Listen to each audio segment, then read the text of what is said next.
Good evening, and welcome to the Dusty Feet. Again, another Thursday night, it's April 7th, and we are in the Passover season, right? Passover season. Passover is a multi-day feast, and depending on which calendar you're on, is going to say whether you're in Passover or Passover starts next week. Or you could make the second Passover. Did you know there was second Passover? Something to look into. Interesting. So, wrong one. There we go. On the website, DustyFeet 2 on Twitter. On the website, we have all of the previous episodes as well as a resources page for any other resources that we link up to. You're on YouTube. Hit the subscribe button.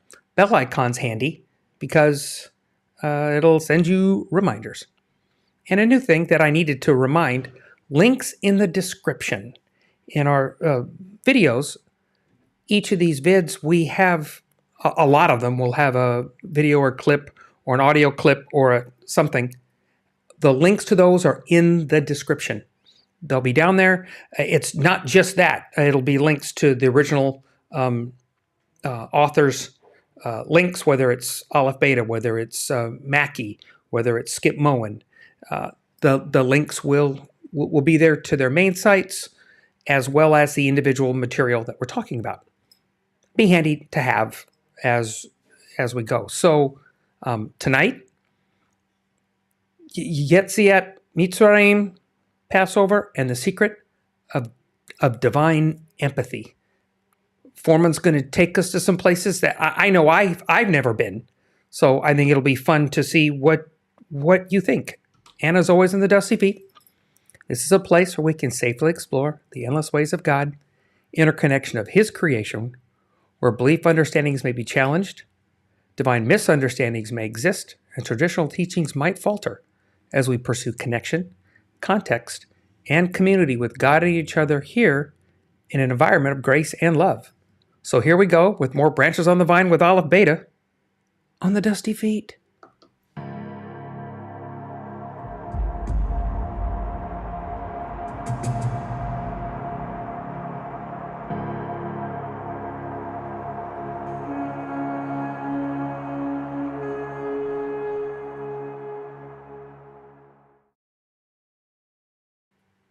Great. Okay, so the first clip we're going to have is Exodus and empathy. I think you're going to enjoy this. This took me to some fun places, and I hope it takes you there too.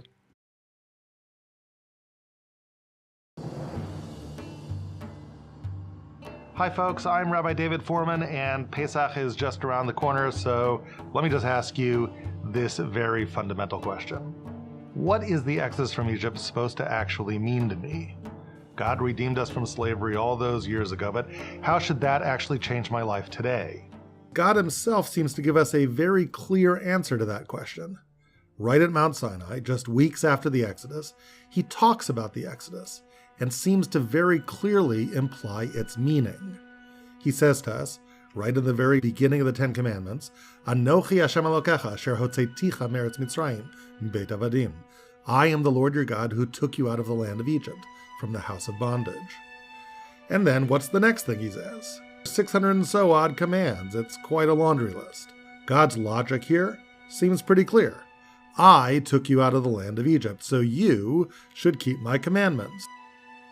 So that seems to be our answer, right? I mean, at least how God sees it. How should the Exodus change my life? God redeemed my nation, and I should therefore follow his mitzvot.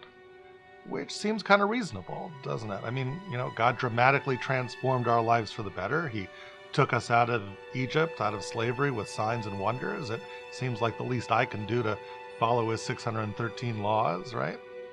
Except that, at least for me, when you kind of stop to think about that idea, something about it seems to sort of gnaw at you. Let me try to explain the difficulty I see here with maybe a bit of an analogy.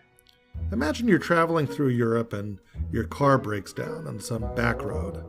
Fortunately, some guy by the name of Igor from Uzbekistan or something, he stops and helps you put on that spare tire. So you're thankful to Igor. You exchange numbers and go on your merry way. A few weeks later, you get a call from Igor. Hey, Rabbi Fohrman, it's Igor, remember? The Uzbeki guy who gave you a hand when your car broke down? Listen, I'm in a bit of a fix myself. Don't ask. Lost my passport. Stuck in an airport. I was wondering, can you wire me some money? And you do. And then Igor calls back with some more requests. Hundreds of them, as a matter of fact. 613 to be exact. What would be your reaction? I might excuse myself for thinking, Igor, it's great to hear from you and everything, but I don't know, the whole thing kind of feels a little transactional, a little coercive even. I might wire him the money, after all he did help me, but I wouldn't feel great about it. And I wouldn't even feel great about Igor. So, how is that not what God did? Listen again to the beginning of the Ten Commandments. I am the Lord your God, who took you out of the land of Egypt, out of the house of bondage. Is God talking like Igor here? Is keeping the mitzvot some kind of elaborate tit for tat? Is that what God was trying to imply with that first of the Ten Commandments? And if that wasn't what he meant, what did he mean? So I want to argue to you that there's actually another way to read this first of the Ten Commandments, a decidedly un-Igor way. And it's got stunning ramifications, really, for the way that we experience our relationship with God and the way that we understand Pesach. Come with me and let's try to explore this. We may never look at the Ten Commandments, or the Exodus for that matter, in quite the same way ever again. So I want to suggest to you that the key here is seeing the Ten Commandments through a certain lens, the lens of another story that seems to overlay upon it. That other story appears earlier in the Torah, before the Ten Commandments. It's a story involving the same mountain. Listen to how the story of the burning bush begins. Moshe hayaroeh et son Yitro, Chotno Kohen Midian. And Moses, he was shepherding the sheep of his father-in-law Yitro, Vayinag et atzon achar hamidbar, and he led those sheep through the desert, Vayavo el har Elokim Choreva, and he came to the mountain of God at Chorev. And now ask yourself, when else did you hear something like that? When else does Moses lead sheep through a desert, the sheep of Father, until he gets to the mountain of God at Chorev? That happens at Sinai. Moses leads sheep, but the sheep aren't people. He leads the sheep of father-in-law, except this time it's Father in heaven, and he leads them through the desert, and once again he arrives at the mountain of God at Chorev. It seems like the beginning of the burning bush story is an eerie kind of predecessor to the beginning of the Sinai story. So the interesting thing is that the parallels between these episodes don't stop here, because if you look at the next thing that happens in the burning bush episode, we hear about this burning bush that's not consumed. Hasne bo'er ba'esh v'asne einenu ukal. And if you think about that notion about fire descending upon something and the thing not burning, we have the same imagery happen at the mountain. Var Sinai Ashan Kulo, when the mountain was full of smoke, Mipnei asher yarad alav Hashem be'esh, because God had descended upon it in fire, except the mountain wasn't burning. It was still there, just like the bush was burning, but still there. So the parallels between these stories actually continue further. Next thing that happens in the burning bush, God calls to Moses, Vayikra elav Elokim. And as it happens, same thing happens in the Sinai narrative. Vayikra Hashem lemoshe. God calls to Moses. And what does God say at the burning bush? Al tikrav halam, don't get too close. At Sinai, don't get too close. There's this perimeter around the mountain.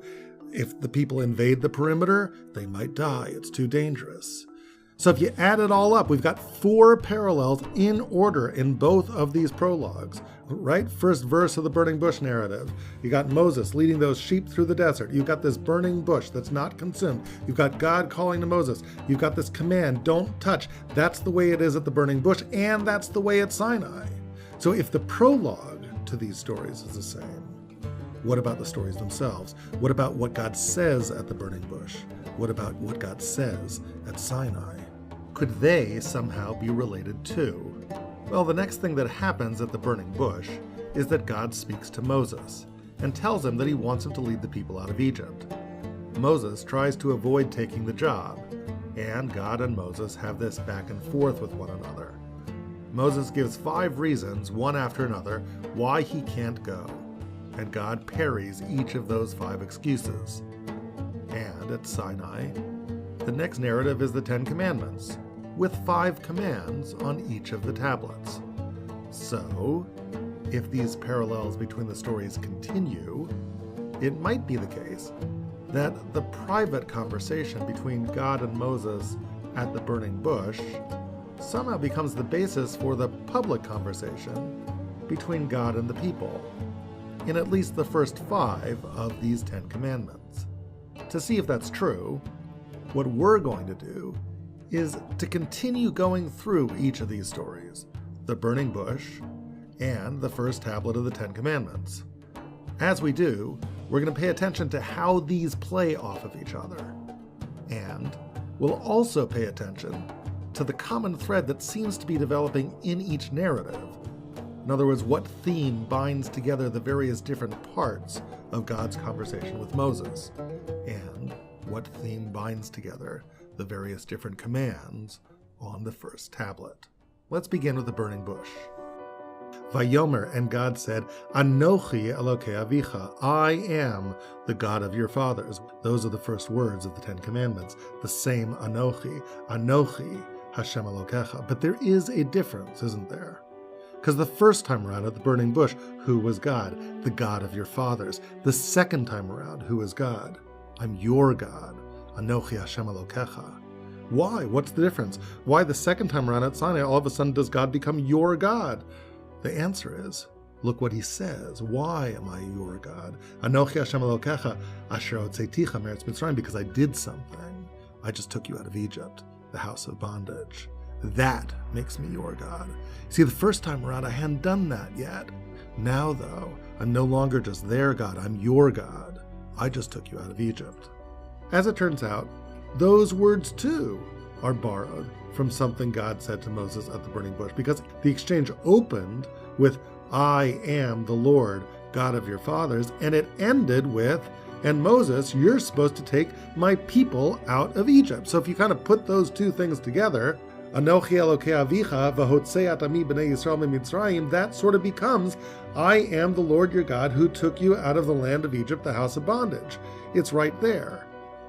The discrepancy, though, is that there's a whole middle that's missing, right? The whole middle doesn't appear to be there in the 10 Commandments. What is in that middle? And why doesn't it appear to be there? Vayomer Hashem, and God says, Ra'o ra'iti et ani ami asher b'Mitzrayim. I have seen the suffering of my people in Egypt. Et tzakatam shamati mi b'nei nogzav. I've heard their cries. Yadati et machovav. I feel, I understand, I know their pain. We have a word for all that in English. It's empathy. To experience what someone else is experiencing as deeply as possible, even if that experience is uncomfortable or painful. And empathy leads to something. It spurs you to action, which is actually what you see in the very next words here. Va'ered latzilo mi'ad Mitzrayim, and I will go down to save them from the hand of Egypt and to bring them to a land, a good land, a land that flows with milk and honey.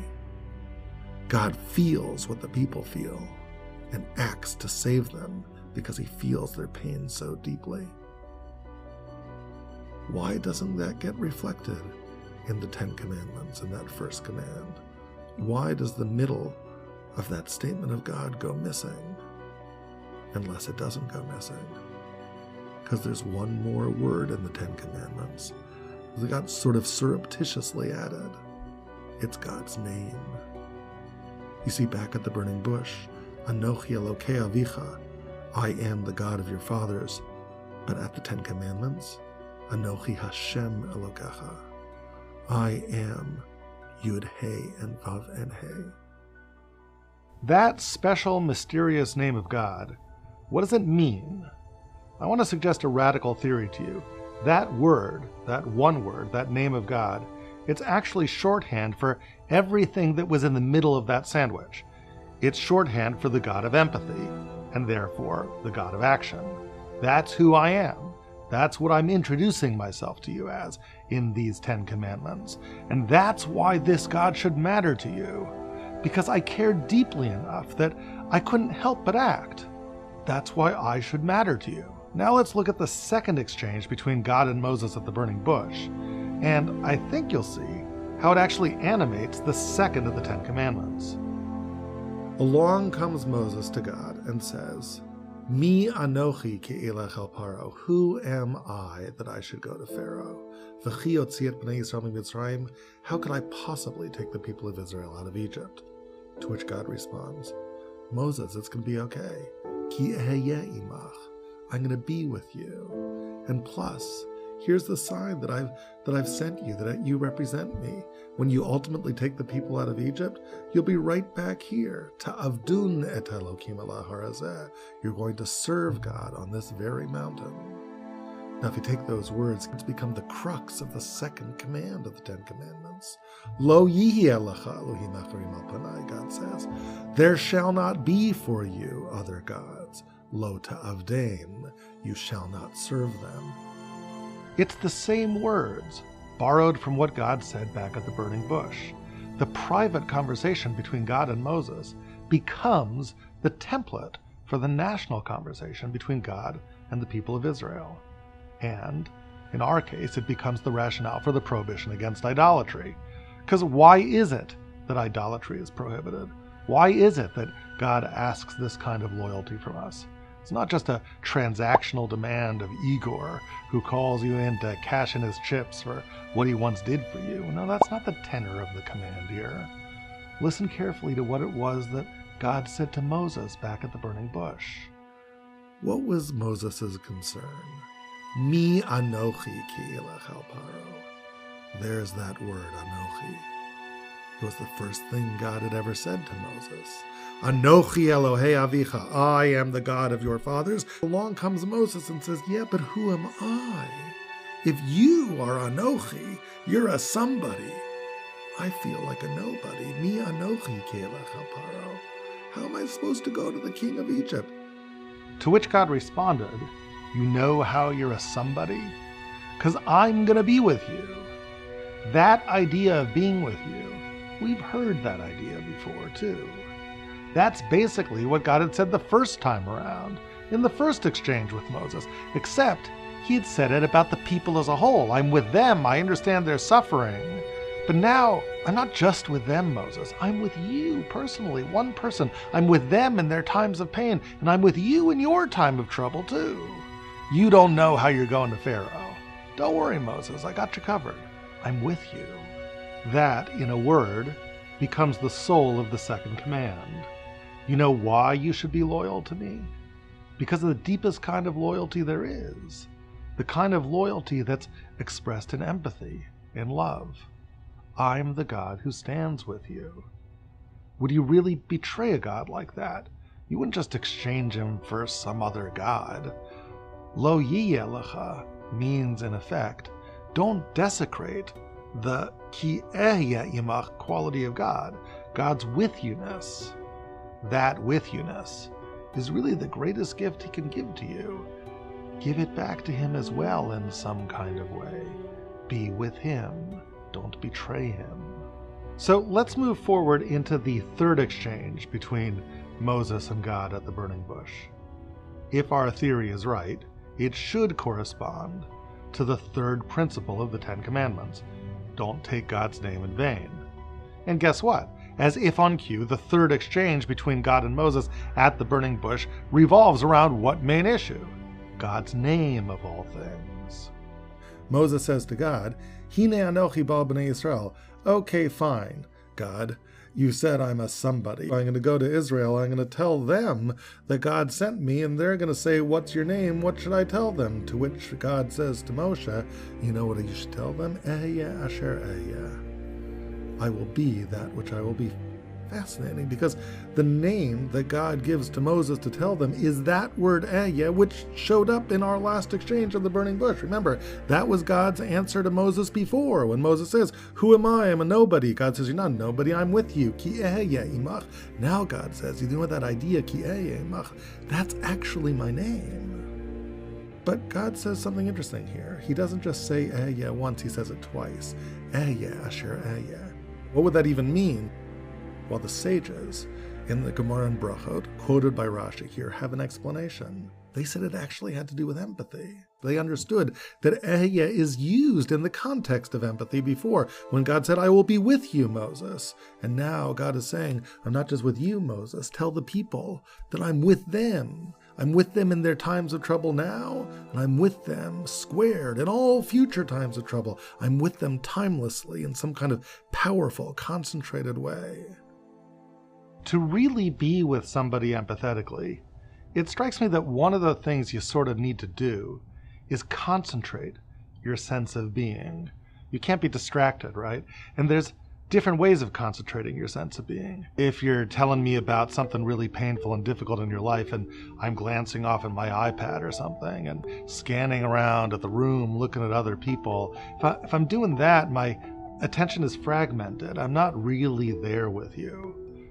And even if I turn off my iPad or my iPhone, I put it on silent, but I still have it there buzzing on the table, I'm still kind of thinking about it. It's in the background. It's distracting me. But if I turn my phone off, I leave it in the other room, and I'm really just focused on you, and there's nobody else in the room, and I'm fully concentrated, that's something else. But even then, when I'm as concentrated as that, there's something sort of inherently fragmented about human consciousness. Because still, I'm only here right now in this little fragment of the present. And the part of me that was in the past, and the part of me that's still in the future, all other future Davids and all other past Davids, they're not there right now. It's just me and my little present David, that little fragment of me that happens to be here right now in the moment. But God somehow blends past, present, and future existence together into one concentrated sense of being and stays powerfully there with you. As a matter of fact, one could argue that the name Yud, He, and Vav, He, God's special name, is actually really just a contraction of the idea of Ehyeh Asher Ehyeh. I'm going to be with you throughout time, all of time, collapsed into a single kind of present. In Hebrew, there's a word for existence in the past. It's Haya. There's a word for existence in the future. It's Yihya. And existence in the present is Hove. And if you take all of those and overlay them, you know what it spells. It spells Yud, He, and Vav, and He, as if God is saying, that's my concentrated existence. I am there with you. That's my name. Lo tisa et Shem Hashem Elokecha lashav. Don't take that name lightly. If my name is, I'm so powerfully there with you, you wouldn't trash that. You wouldn't make light of that. That's principle number 3 in the 10 Commandments. So I just want to take a quick break here and show you how there's a theme here that's wending its way throughout the discussion between God and Moses at the burning bush. It's that thread I was talking to you about before. In a word, it's empathy, or I'm with you. It was the main idea of the very first thing that God told Moses when he said, I've seen the suffering of my people Israel, and I'm with them in their times of sorrow. And then Moses says, well, what about me? And God says, oh, well, I'll be with you. And then Moses says, okay, but what's your name? And God says, my name is empathy. My name is, I'm the one who's always with my people. This is the theme here. Now, the way we've been understanding this, God has introduced himself to Moses, has given him his name, Ehyeh Asher Ehyeh, the empathy name. Yud, He, and Vav, He, we've just suggested as a contraction of that. Well, in the fourth exchange, along comes Moses and says they're going to doubt that. They're going to doubt that the God who says, I'm going to redeem you and that which was done to you, this Yud, He, and Vav, He, empathy God, ever appeared to you. And God says, you know what? They're not going to doubt it because of these signs. Somehow the signs will show that the empathy God is with you, really is here. Look at the 3 signs. Does any of it look familiar to you? God tells Moses to take some water from the Nile, spill it on the ground, and as if by magic, it will turn to blood. Does that remind you of anything that happens later on in the Exodus saga? Water turning to blood, perchance? It's the first plague, when the entire Nile turns to blood. It's as if this sign foreshadows that plague. I want to argue that this sign and then that plague constitute God's redeeming that which was done to the people in Egypt. What was done to the people? What was the greatest crime that the Egyptians perpetrated upon the Israelite population in all of those hundreds of years of slavery? Wasn't it the throwing of the little infant baby boys into the Nile? And when that happened, let me ask you, did the Nile ever turn red with blood? And you know, the answer would have been no.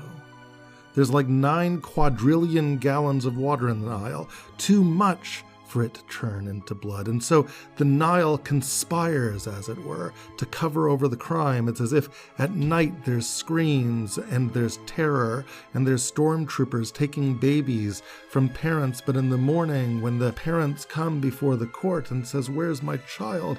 Here's what happened." The court says, "Well, we don't know what happened. Can you provide any evidence?" And the birds are chirping and it looks like a normal day, and the Egyptians are walking on the sides of the Nile and playing Brahms on stolen pianos and reading Schopenhauer, and the Nile, it looks normal. It looks normal. It covers over the crimes. And you think you're crazy.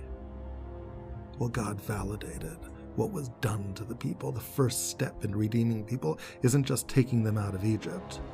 You have to say, "I know what was done to you." So the first plague, foreshadowed here in the sign, becomes the Nile itself turns to blood, because that's the reality. The aggressor forced to confront the crime. The victim validated, yes, this is what happened to you. When people tell lies about what happened to you, God stands up and tells the truth. And therefore, in the 10 Commandments and the 4th principle, we mirror God's actions. We too make a clear declaration. We stand up and tell the truth about God, that He created the world. We testify to that truth by our own actions. When we keep the Sabbath every 7th day, our doing this constitutes a sign, as the Torah later calls the Sabbath. So, God made signs of testimony for us. We make signs of testimony for Him. That's the soul of empathy. It's not just being with someone, it's by your actions, standing by someone and telling the truth about the actions that violated them. And so if God did that for us, the least we could do is reciprocate. The least we could do is tell the truth about Him. Principle number 4. By the way, there are 2 other signs here, and they have similar implications. For an elaboration of how they fit with the first sign, take a look at our course, The 3 Great Lies of the Exodus, which you can also find on AlephBeta. It goes through all 3 of the signs at the burning bush and shows this common theme. But meanwhile, let's continue on to the 5th exchange between God and Moses at the burning bush. Vayomer Moshe el Hashem. So Moses lodges one last complaint towards God. He says, "God, I'm not cut out for this. Lo ish devarim anochi. I'm not a man of words. Not yesterday, not the day before. Kvad peh ukvad lashon anochi. I have a kind of heaviness of the mouth, a heaviness of the tongue. I'm just unable to do this. I have a lisp. I can't speak well. You've got the wrong guy." To which God responds, "Mi sam pel adam." Who do you think you're talking to? I'm the one who gives people mouths. I'm the one who makes people deaf or dumb or sighted or blind. Halo anochi Hashem. Am I not God? Va'atalech anochi ehyeh impicha. And now go. You have what it takes to do this. I'll be with you. There's that word again. Hariticha asher tedaber. I'll help you understand what it is that you're supposed to say. God says 2 things here.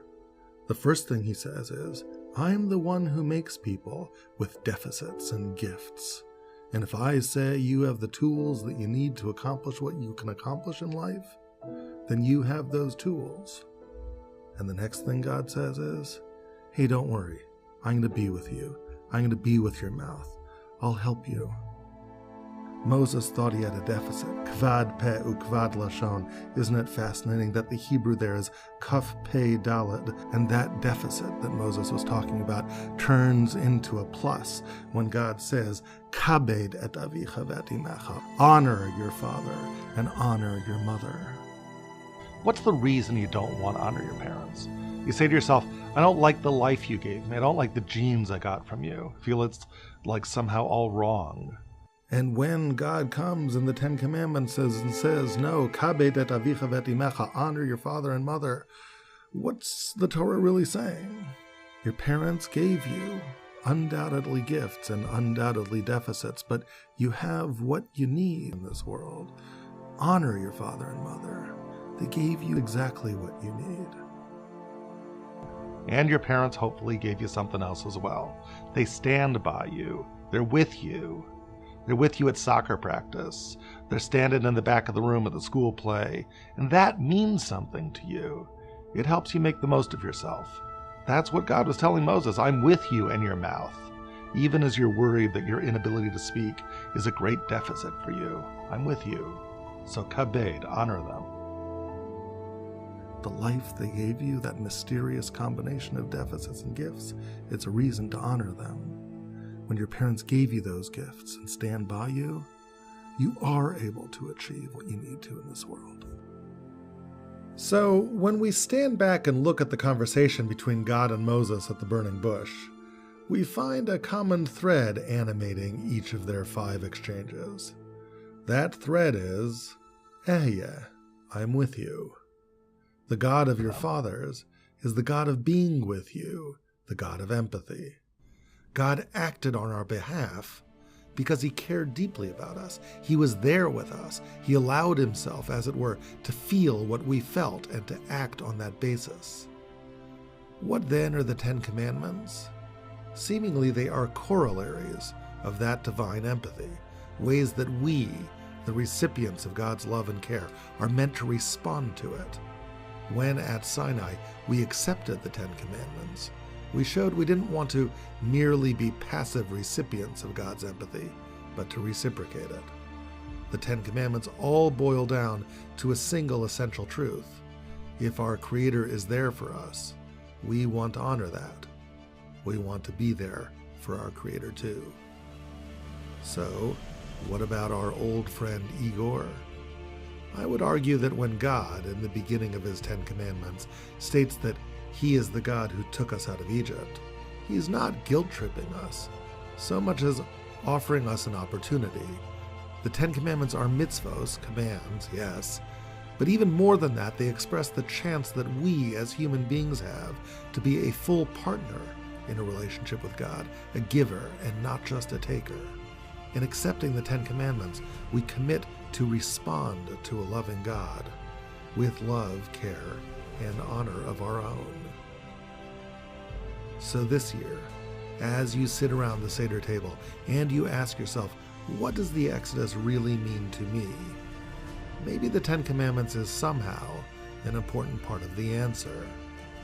Because on Seder night, what after all are we really celebrating? If we're right in our understanding of God's conversation with Moses at the burning bush, it's not just God's actions in setting us free that we celebrate, but where those actions came from. God was there with us in our sorrow and our pain so powerfully and so deeply that he was, so to speak, impelled to act, and he stopped at nothing to set us free. That gift of empathy impels us to act too. It impels us to respond meaningfully to that being with us. And the 10 Commandments, they teach us exactly how to do that. Have a wonderful Pesach. Have a wonderful Pesach. There's so much wrapped up in there. Did you notice that there was a bread in a cup in the background? Little details. Was there anything in there that surprised you? Was there anything in there that you didn't expect to hear? I know there was for me. I continue to learn about the actual words that I think are critically important. We've talked about this before, that English is. I remember being in school. I've said this before, I believe, that the teacher, you write a report, elementary school, put a report, teacher comes back, and in red pen, teachers love red pens, right? Scribble all over it, and it's they choose another word, you kept saying a word too many times, or choose another phrase because you kept saying a phrase too many times. And they want it changed. It's a disconnector, right? Rather than, this is a connector. The word repetition is important because it connects things. And if you miss it, you have the chance of missing more of what you could be seeing, especially lost in translation to English. And I think the more I'm learning, the more I'm seeing the critical nature of going deeper, shall we say. You can kick on the surface, and I'll bite and say that what's underneath can't contradict what's on the top, right? Or vice versa, okay? But I think you have the chance to miss something by not doing these. Now, I'm fortunate. I have Fohrman and Mackey and Skip Moen there that are all men with degrees in this, mind you. And I get to have their insight. They point things out, and then you get a chance to dig in and look yourself. You can look at these, especially when I hear Fohrman and he speaks, and you hear the repetition in it. You hear the words, and when you're listening to it, you go, "Yeah, if I heard it that way, I would get it." Meaning, I'm hearing this repetition that must be important, especially if you're thinking about it in Hebrew. I wish we could read the scriptures totally in the order that they were lived, okay? Because obviously a later one is going to point to a latter one will point to a former one. In case you don't know, the Hebrew Bible is not in the same order as you have in your Bibles that we have in Western Church. They're not in the same order, okay? And that's kind of important, but church did their thing a long time ago to scramble it up. I really wish that we could take the New Testament and put it in the order that it was written, because those are the audience that they're talking to, and it is radically different than the order that we have in our books. Radically different. And if you could then you might see connections as why some of this stuff happens later, and you realize maybe it's addressing what might have been said earlier. And that's a fun challenge to see. And understanding that all of that would point back to something else. The more we dig into Matthew, especially 5, 6, and 7, you're seeing the deep connections that Yeshua keeps pointing back. He keeps pointing back to the Tanakh. He keeps referencing stories and things that they know, and he's giving them a refresher course on what they need to hear and saying, you might want to look at it this way. It's a constant deal. We think it's new, and I think we're missing something when we do that. I think we're missing a deep connection, because this phrase or word is meant to take me back there, right? Meant to take me back somewhere else. Okay, so now we have another clip, and it's the AlephBeta guys. So we're going to transition with Fohrman to Fohrman and Emu Shalev, CEO. Okay, but he's a contributor and a rabbi on the show too, and so they're starting up a new podcast. And I want you to hear, because this is audio only, of course, some things that he says, and then we'll address those when we get back and talk about and those other connections as well. It's really fun. So let's dig into those and see what we hear. So each week on this podcast, we're going to be sharing ideas on the weekly Torah portion, on Parsha, and on holidays. But we called it Into the Verse for a reason. Rabbi Fohrman, why don't you talk a little bit about why we called it Into the Verse? A couple days ago, I was at dinner with a philanthropist who's a collector of antiquities. And he was chatting about an 11th century manuscript, which he had just purchased for quite a hefty sum of money. It was a complete Bible written in Hebrew. So I said to him kind of teasingly, what if I told you that in a cave about 30 kilometers out of Qumran, there was an incredible find. It actually was the oldest commentary that we've ever found on the book of Ruth. So he says, tell me more. That's really interesting. So I said, well, what if I told you that it was carbon dated to within 150 years of the time that Ruth lived? So now he's leaning forward in his chair. And I said, and what if I told you that we had actually found that the authorship is from somebody who is related to Ruth, actually her great-great-grandson, King Solomon himself, that King Solomon had actually penned a commentary on the book of Ruth. And he was like, no, I don't believe that. Like, there's no way we found something like that. And I said, and what if I told you that all of us already have this on our bookshelves? It's actually part of the book of Proverbs that King Solomon wrote. And that really gets to the heart of what AlephBeta is doing. What we're really trying to do is we're not making up commentary. What we're doing actually is almost archaeology. It's almost like we're seeking to discover commentary that exists within the text of Tanakh on Tanakh itself. The Bible commenting on the Bible. What we're really doing is going into the verse for insights about what the verses actually mean. Can you give me some examples of what that means? How is it possible that the Bible actually is a commentary on itself, right? If I open Mishlei, if I open Proverbs, am I going to find some secret passage where Solomon is like, by the way, here's what was going on in the book of Ruth? Well, you will if you are attuned to the way the Bible does this. To borrow a different metaphor, if I said to you, what might the internet look like 15 years from now, Internet 2.0?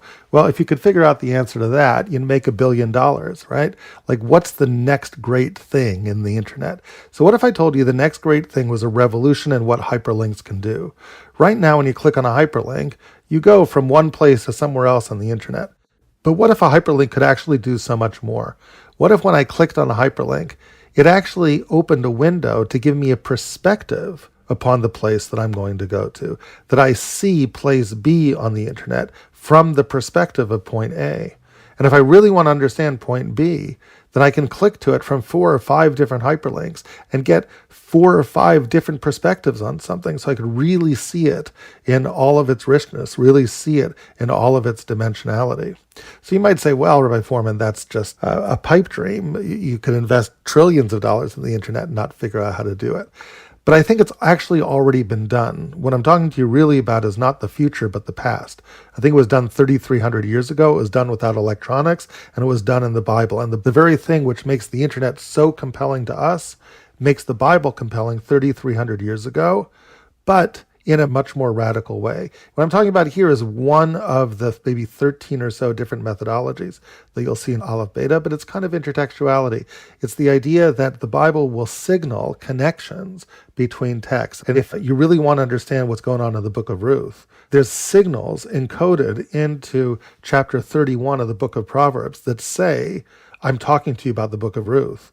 Proverbs 31 begins with an ode to a woman of valor, but the word woman of valor, Eshet Chayil in Hebrew, it appears only one other time in Tanakh, and the only other time it appears is in the book of Ruth. It's the way Boaz describes Ruth.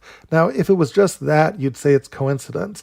But as you go through chapter 31, you find over and over and over again this language that keeps on referencing these events in the book of Ruth until you actually come to the conclusion that at some level, chapter 31 is meant to be an interpretive overlay onto the book of Ruth. It's literally these hyperlinks. And all of a sudden, when you look at the two passages together, everything just jumps out into 3 dimensions in a remarkable new way. That's kind of... Wait, stop right there. Yeah, go ahead. That's actually a really incredible thing. Many of us say Eshet Chayil every single week on Shabbat, and we know that King Solomon is the author, but to consider the fact that Solomon is the great-grandson of Ruth, and that Eshet Chayil, those words, are referenced only one other time in Tanakh, really about his great-grandmother, that's incredibly compelling to see that those two things are connected, and your suggestion that that entire chapter is really a commentary on his great-grandmother's story. Yep. That's really cool that the Bible does that it talks about itself in that way. And it's not just there. Solomon didn't just make up that style of commentary. He saw it in the Bible. The 5 books of Moses itself does it. There's stuff in Leviticus that's commenting on Genesis. There's stuff in Genesis that's commenting on Exodus. It really is an interconnected web of information. The sages talk about the Bible being infinitely deep. And you think, how can it be infinitely deep? There's a finite amount of words. I mean, there's only so much information that a word could have. That's true if you look at the words in and of themselves. But once they're interconnected, just imagine a web, like all these lines drawn across it, where sections of text are connected to other sections of text. Literally, you have something where the web of information contains something close to infinite depth. It's quite breathtaking. And I hope that listeners of the podcast will get a little bit of a taste of it. I hope so too. And do you mind if I share for a second why I'm really excited about this podcast? Absolutely. So for me, the way I used to approach Torah text was through the lens of commentators.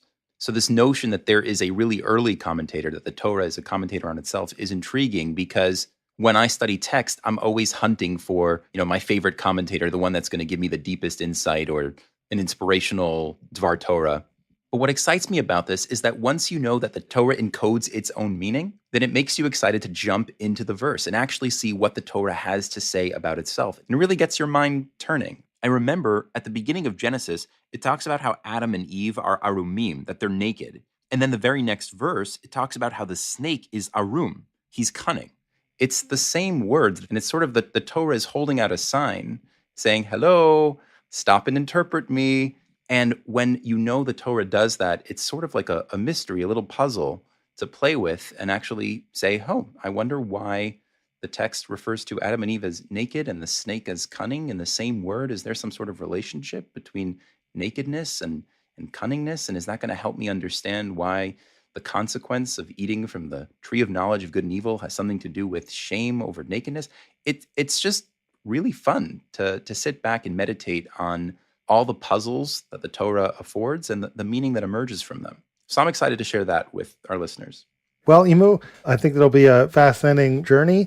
And where this podcast comes from is from a really rather extensive library of material that we put together, myself, Emu, a couple other scholars at AlephBeta.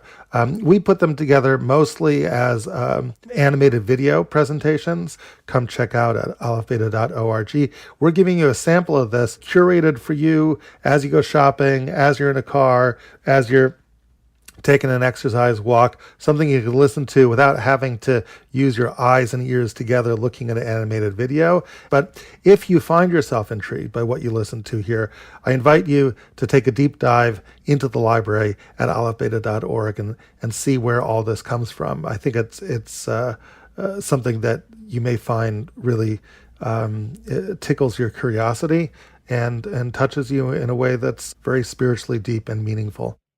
And I'll just say one of the things I'm most excited about learning with you, Rabbi Fohrman, is you have this ability to show us text in a way that, we may have seen it our entire lives, but to see it in ways that are surprising, in a way you've never seen it before. So this is a Parsha and Holiday podcast. We return to these stories year after year, but to find a new, fresh, and exciting take, and for that fresh and exciting take to feel compelling, that's pretty rare. Thanks for the compliment, Emu. It's ironic in the sense that it's rare on the one hand, but it's also all around us on the other hand. Indeed, making stuff up using our creativity is actually not what it's all about. It's not creating things. It's actually discovering what's already there. And what's already there really is already there. It's on your bookshelf. Just go and read it. And that's what we're trying to give you the tools to do. And when we read and listen carefully and master the fundamentals of what is required of us to read and to listen, then our own creativity can ride on that, and we can find ourselves enthralled with a world of meaning that feels like it's tailored to us, because it is. God's talking to us and is asking us to engage our own mind around what it is that's being said. So join us every single week. At the very least, you'll have an incredible piece of Torah to say at the Shabbos table or at your holiday table. At the very best, we may just transform your relationship with biblical text and your relationship with God. I wish you guys very happy listening.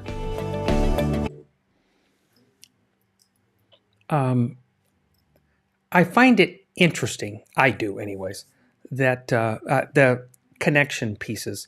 And we've heard it on the Mackie clips. We've heard it with Fohrman. They both mention the phrase hyperlinks, right? This interconnectivity with Scripture.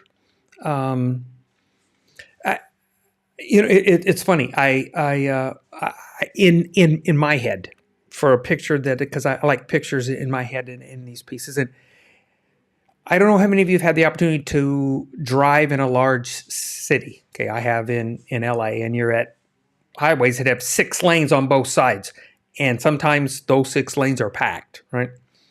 And you're driving along. I don't know if you've ever had this happen before, where you're driving along and you just happen to notice somebody and they're in other lanes that you're going. Of course, on a highway, you're all going the same way. And then when you get to where you end up, you kind of recognize a vehicle that you thought you saw, not directly in front of you, behind you, but in all around, and you end up at the same spot. And you think, wow, what are the odds? And in that huge plan that you're going to end up at that same spot with the other groups and doing it. Well, in this one, I don't think it's so much the odds as I just see in a lane, I see Mackie, I see Moen, I see Fohrman, I see these, and we're all going the same direction. We're all cruising down the highway, not up opposite sides, going the lanes. Maybe in their lanes, maybe, okay. But I'm more and more inclined to say we're all really heading for the same destination. And the opportunity to hear the connections are big and important for us. For me, on the interconnection, you mentioned webs and things, and I go, picture 3-dimensional chess. You know, that Spock on Star Trek, and he's got the 3-dimensional chess pieces and all that, and you've seen it on some other TV shows too, this 3-dimensional chess. And the interconnectivity of the space where you're moving. And you go, wonder how some of this connectivity goes. I'm going to bring up a phrase. Maybe, seek and you'll find. Knock and the door will be open. Ask and it shall be given. Seek. Maybe. Last piece I think you want to do says this is the real theme of Passover. This is Imu Shalev. I'll leave you this with Passover. This will wrap stuff up. But I think you're like this little wrap up because I love how these different things connect. And I think you'll have a fun time listening to this. Let me make sure I get it queued up nicely. Okay, and there we go. Cue that up nicely. Cue Imu. Okay, and so let's listen to this as we wrap this stuff up. Where we go? There we go. This year. You want the one about spelling karpas backwards? How about Rabbi Elazar ben Azariah's magical facial hair? No? Those aren't the kinds of divrei Torah you were looking for? Me neither. At my Seder, I want to talk about the big ideas of Pesach. I want to explore its major themes and think about what they mean for me and my family today. If I don't get to do that, what's the point? So what I want to do with you today is consider, what are the major themes, the big ideas of Pesach, the ones you gotta relate to at the Seder, because these ideas are so important that if you spent your whole time discussing why there are 4 sons, you kind of miss the point. Let's explore them together. What's the number 1 theme of Pesach? Stop anyone on the street and they'll probably all tell you the same thing. Freedom. The whole reason we celebrate Pesach is because once upon a time, we were slaves, and then God came and set us free, right? Here's what the story of Pesach would sound like if it were all about freedom. God sends Moshe to Pharaoh and tells him to announce that the Israelites are being set free. Pharaoh says, meh, not interested, but thanks, to which God promptly replies, that's great, but nobody asked you. God then snaps his metaphorical fingers and poof, the Israelites are outside Egypt's borders. Freedom! Everyone lives happily ever after. What actually happens, though, is that when Pharaoh refuses to let the people go, God sends a plague, and then another, and another, until Pharaoh gives the Israelites the green light. And God didn't just wait.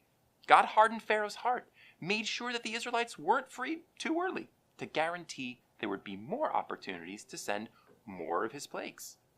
What was so important about the plagues? God actually tells Moses the answer before Moses ever speaks to Pharaoh. God tells him, "Biyadu Mitzrayim ki ani Hashem bintoti et yadi al Mitzrayim." When I stretch my hand over Egypt, Egypt will know that I am God. He's interested in Egypt. He wants them to know that he is God, the one all-powerful God. Imagine if someone claiming to be a prophet of some obscure Arctic god marched into the White House today and demanded sovereignty over Alaska. That's what Moshe would have sounded like walking into Pharaoh's throne room and demanding the release of the Israelites. Of course, Pharaoh dismissed him without a second thought. Now, imagine this Alaskan prophet calling out to this god and then somehow destroying the power grid, depleting crop reserves, destabilizing the reactors in all the nuclear power plants, and triggering earthquakes that reduce every army base in the country to rubble. There's a decent chance that the government would hand over Alaska. There's also a good chance that this god won't stay obscure for very long. No one in the world can hear about that and ignore that God is the real deal. The Exodus was the ultimate soapbox. The God of Israel became a household name recognized as a power like no other, inspiring awe across the known world. So, theme number 1, it's recognition of God. The Torah generally does a good job spelling out when each holiday is. We get months, we get dates, we get the number of days. Definitely all the information we need. Except, for some reason, that doesn't seem to be enough when it comes to Pesach, since we're also told which season it's in. L'moed Chodesh Ha'aviv, the time of the month of spring. Apparently, this fact is also quite easy to forget, as the Torah very kindly reminds us of it a total of 4 times. Seems a little overkill. What is it about the spring that's so connected to Pesach? Well, spring is all about rebirth, right? All the plants that wither and die over the winter start to come back to life. And a similar thing was happening to the children of Israel during the Exodus. As a people, they had been dormant for centuries. But suddenly, there was God, helping them become a nation with its own identity and destiny. And in fact, God decrees that the month of Exodus, the beginning of spring, will forevermore be considered the first month of the year for the Jewish people. HaChodesh hazeh lachem rosh chodashim, the springtime, the time of rebirth, is the time of our rebirth as well. One of the more subtle but powerful ways this idea plays out is in the Korban Pesach. Just before the Israelites get up and go, each household is commanded to slaughter, roast, and eat a lamb. But they're also given a strange command, to paint the doorposts of their homes with the lamb's blood. Then, when the time came, they were to rush out the bloody doors and never look back, just like a baby exiting its mother's womb. This key symbolic moment in the Exodus is all about rebirth. It's about leaving behind a suffocating set of circumstances and marching toward a horizon of infinite possibilities. So that was theme number 2, rebirth. It's fairly common knowledge that the Torah is concerned with the welfare of the helpless and vulnerable. But these laws aren't just framed as common sense morality. They're framed as responses to our suffering in Egypt. And that history, perhaps more than anything else, compels us to make sure that doesn't happen to anyone under our care. Just look at the role our history plays in the Torah. We're commanded, Ger lo toneh velo tilchatzenu. Don't oppress the foreigner. Why? Ki gerim hayitem be'eretz Mitzrayim. Because you were a foreigner in Egypt. And further, ve'ahavtem et hager. You must show the foreigner love. Why? Ki gerim hayitem be'eretz Mitzrayim. You were a foreigner in Egypt. I'm sure many of us live lives of relative privilege. Personally, I attended good schools, I have a great job, and I'm blessed with an amazing family. When I hear about crises across the world, it's easy to feel like I share almost nothing in common with the people caught in the middle. But that was me thousands of years ago. And whatever privilege I'm blessed with, I'm never allowed to forget where I once was. Making sure that no one suffers the same way is one of the most important legacies of Passover. Theme number 3, empathy. So, there you have it. Recognizing God, the the symbolic opportunity of the spring, and acting with empathy are three major takeaways from the story of Pesach. If you want to spend your Seder focusing on the real meaning of the holiday, aim to bring up at least one of these this year. Bonus points if you hit all three. And if you want to go all out, we've barely scratched the surface here. Check out our Passover courses, linked below, to learn incredible ways these themes weave through the entire Exodus story. Happy Pesach! Okay, we'll wrap this up with this, and I like this. Recognition of God, rebirth, empathy. Time of year, the season. Recognition of God. Yeshua intentionally, and I'll use the term aggressively, constantly pointed us back to the Father to recognize the authority that he was given. God gave him something, and he gets, and the authority that he's giving us. Recognition of God. Rebirth. Heard this phrase before? Might that, this just showed up another thing we have in our men's group. Might that have been the same point that Yeshua is trying to, what Jesus is trying to make it clear to Nicodemus? Rebirth. Empathy. Okay, it's a noun, right? The ability to understand and share the feelings of another. Like Rabbi Fohrman points out, God empathized with us. He felt our pain, and he's redeemed his people. And it is his empathy towards us that is our impetus for our empathy towards others, right? Because he first loved us. Are you hearing these phrases? Are these starting to ring in your head? Do unto others as I've done. Okay. Are these starting to connect? Are these starting to do? Recognize God, rebirth, empathy. Sounds like kingdom chat to me. Sounds like kingdom gospel words to me.